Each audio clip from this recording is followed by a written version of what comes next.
البخاري ومسلم كعبد الله بن عمر بمياسر الفت حديث لاي وينال ابن عمر مر رسول الله صلى الله عليه وسلم على رجل من الأنصار يعظ أخاه في الحياء إلى ملتنيا عليه الصلاة والسلام عند أنصاري هنا صحابي وندم ونسلا حياء قدي سيمكرو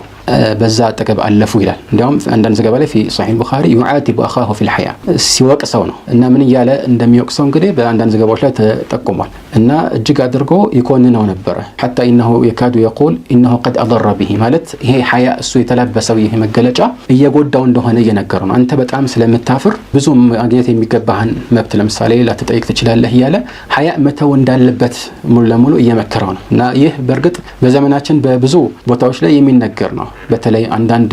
አደጉ የሚባሉ አገራት ላይ ይህ መገለጫ እንደ መጥፎ ነው አልሐያ እነሱ ዘንድ እንደ መጥፎና መደረግ የሚገባውን ነገር ለማድረግ እንዳይችል አድርጎ ሰውን የሚያሽመደምድ መጥፎ ፍርሃት አድርገው ነው የሚገልጹ ሁለቱ ግን ልዩነት አላቸው ፍርሃት ሌላ ነው ሐያ ሌላ ነው እና ነገሮችን እነሱ ከራስ መተማመን ወይም ደግሞ ኮንፊደንስ ከሚባለው ነገር ጋር ያያይዙታል በርግጥ በራስ መተማመን የሚለው ገለጻ ወይም በአረብኛ ፍቃ ቢነፍስ የሚለው አንደኛ ዑለማዎች ይኮንኑታል መተማመን ከተባለ የግድ በአላህ ላይ መሆን አለበት ይላሉ ይሄ ትክክል ነው ግን ያው ጉዳዩ ከገለጻ ጋር የተያያዘ ነው እና በትክክል አንድ ሰው በልቡ ያለው ኮንፊደንስ ከሐያ ጋር የሚጋጭ የሚመስላቸው ሰዎች ብዙ ናቸው በዚህ የተነሳ ነው እንደ አይነት ተቃውሞን የሚያቀርቡት ይህ ሐያ አንድ ሰው የሚያቀውን ነገር በትክክል እንደሚያቀው እርግጠኛ ከመሆኑ ጋር የሚጋጭ አይደለም ይሄ ነው ትክክለኛ ኮንፊደንስ የሚባለው እና አንድ ነገር አንድ ሰው በእርግጠኝነት በማስረጃዎች ላይ ተመርኩዞ ካወቀ በኋላ ያን ነገር አስመልክቶ በቀላሉ ጥርጣሬ ሊገባበት አይገባም እንበልና አንድ ሰው ለሆነ ፈተና እጅግ ብዙ ጊዜ ፈጅቶ ሲዘጋጅ ሲያጠና ሲሸመድድ ከቆየ በኋላ እንደገና የፈተናው ጊዜ በሚመጣበት ሁኔታ ላይ ጥያቄዎችን ሲያነባቸው በፊት ያወቀውን የሸመደደውን በእርግጠኝነት ያወቀውንና በአእምሮ የያዘውን ነገር እንደ መልስ በማስፈር ፋንታ እንደ አዲስ ያንን ነገር በጥርጣሬ መንፈስ ማሰብ ይጀምራል መልሱ ምን ይሆን በፊት እንደዛ ነበር ያጠናው ግን እስቲ እንደገና በደንብ ላስብበት ይላል እና ይህ ነገር ከጠቀስነው ሁኔታ አንፃር ተገቢ አይደለም ግን ይህ ማለት አንድ ራሱን የቻለ ችግር ነው እንጂ ሐያ ማለት አይደለም እና ሐያ እውነትን ከመናገር ሐቅን ከመተግበር ወደ ኋላ የሚይዝ ነገር አይደለም እና እንዳታፈር ያሉ ሰዎችን መምከር ሁኔታውን ባልተገነዘበ መልኩ የሚሰጥ ምክር ሊሆን ይችላል አንዳንድ ሰው ያው ሐያ የሚባል ነገር ሲነሳ በብዛት በአእምሮ መጀመሪያ ውል የሚለው በመሰረቱ መሽኮርመም ወይም ደግሞ መናገር የሚገባው ቦታ ላይ አለመናገር ነው ያ አይደለም ስለዚህ ፍቹን በትክክል ማወቃችን ትክክለኛው መገለጫ የትኛው እንደሆነ ለይቶ ለማውጣት ይረዳናል ማለት ነው እና ልክ መልእክተኛው አለይሂ ሰላቱ ወሰለም ይሄ ሰው ወንድሙ ሲመክር እንደሰሙት በዛሬ ዘመን ያው በተለያዩ ቦታዎች ላይ እንሰማለን እንደዚህ ሐያ ጥሩ እንዳልሆነ በዚህ ገለጻ ራሱ ሐያን ምናልባት አይናፋርነት ሊሉት ይችላሉ ወይም ሌላ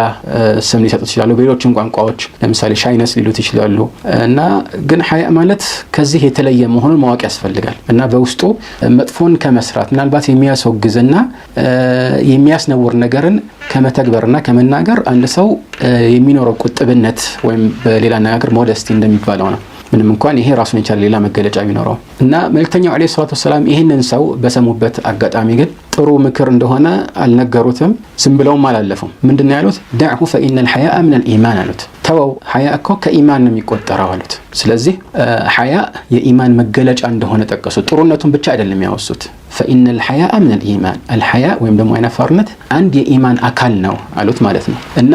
الحياء የኢማን አካል ነው የሚለውን አስመልክተው ዑለማዎች የተለያዩ ማብራሪያዎችን ይሰነዝራሉ በአንዳንዶች ገለጻ መሰረት ለምሳሌ አቡ አልዓባስ አልቁርጡቢ المفهم የተባለው ኪታብ ባለቤት እንደሚሉት الحيا ሁለት አይነት እንደሆነ ከዚህ በፊት አሳልፈናል እና በተፈጥሮ አንድ ሰው በውስጡ የሚኖረው መገለጫ ሊሆን ይችላል እንደዚህ አድርገው ሰዎችን አላህ ይፈጥራቸዋል እና ሪዝቃቸውን ወይም ሲሳያቸውንና የተለያዩ መገለጫዎቻቸውን እንዳከፋፈላላቸው ሁሉ ሲፈጥራቸው ስነ ባህሪያቸውንም እንደዚህ አከፋፍለው ነው የፈጠራቸው እና በዚህ ላይ የተመሰረተ ስነ ምግባርን ይዞ በዚህ ላይ ታንጸው እንዲሁ በተፈጥሮ የሚያድግ ሰው ይኖራል ማለት ነው በተቃራኒው ደግሞ ይህንን በልፋትና በጥረት የሚያገኛል እና ከዚህ አንፃር ለዚህ ነው መልእክተኛው አለይሂ ሰላቱ ወሰለም አሸጅ አብዱል ቀይስ ለተባለው ግለሰብ የሆነ መልካም መገለጫን ሲያዩበት የመሰከሩለት ምስክርነት አለ እና ምናሉት ኢነ ፊከ ኸስለተይን ይሂቡሁም አላህ ሁለት አላህ የሚወዳቸው ባህሪያት አሉብህ አሉት አልhilmu ወልአና እነዚህም ቻይነት እና መረጋጋት አሉት አለመቸኮል ማለት ነው እና በዚህ ጊዜ ምን አላቸው هل هما خلقان تخلقت بهما ام جبلني الله عليهما እኔ በራሴ ጥረት ያገኘሁት ነው ማለት ሁሉም ነገር ያው በአላህ ስጦታ የሚገኝ መሆኑ የታወቀ ነው። ግን ከመጀመሪያው የሚገኝ አለ በተፈጥሮ ከዛ በኋላ ደግሞ በአላህ እርዳታ ሰዎች የሚያዳብሩት አለና እኔ ራሴ ለፍቼ ያዳበርኩት ነው ያው በአላህ ፈቃድ። ነገር ግን ወይስ በተቃራኒው አላህ ራሱ መጀመሪያ ሲፈጥረኝ በዚህ ላይ አስተካክለው ነው የፈጠረኝ አላቸው። አይ አላህ ሲፈጥረ በዚህ ላይ አስተካክለው ነው የፈጠረህ አሉትና በዚህ ጊዜ ያው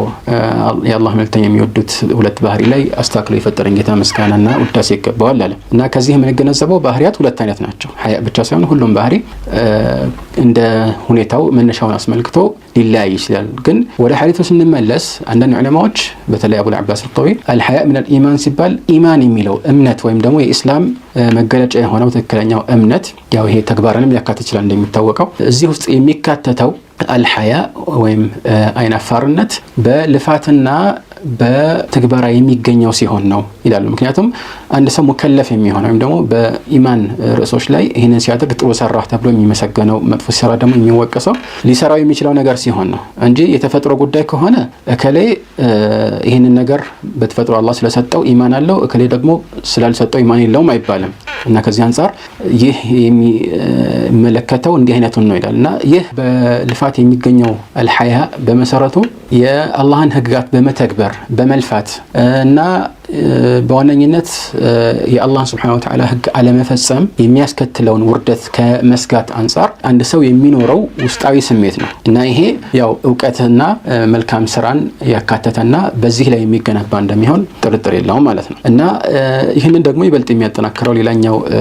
የሚታወቀው ሐዲስ አቢ ሁረይራ في الصحيحين መልእክተኛው عليه الصلاه والسلام الإيمان ያው ብዙ ቅርንጫፎች እንዳሉት ከተናገሩ በኋላ الإيمان بضع وسبعون شعبة وفي رواية أو وفي لفظ في نفس الحديث بضع وستون شعبة قالوا بها في رواية مسلم فأفضلها قول لا إله إلا الله وأدناها إماطة الأذى عن الطريق قالوا لنا مجرش علي منالو والحياء شعبة من الإيمان الإيمان ያው ብዙ ክፍልፋዮች አሉት 70 ምናምን ወይም 60 ምናምን እና ትልቁ ያው لا إله إلا الله የሚለው ቃል ነው። ትንሹ ደግሞ ከመንገድ ላይ የሆነ ሙስሊሞችን ሊያስቸግር የሚችል ነገርን ማስወገድ ነው ቆሻሻ የሚሆን ሌላም ነገር ማለት ነው። እና ከዛ በኋላ ግን والحياء شعبة من الإيمان አሉ። الحياء ይህ አይናፋርነት የኢማን አንድ ቅርንጫፍ ነው አሉ። ስለዚህ እንደዚህ ከፍ ያለ ደረጃ ያለው መገለጫ መሆኑን ማወቁ ራሱ አንድ ሰው በተፈጥሮ ይሄ ገለጫ በእንጸባረቀበት ራሱ በጥረት ሊያገኘው እንዲችል መሞከር እንዳለበት በተዘዋዋሪ የሚጠቁም ይሆናል ማለት ነው።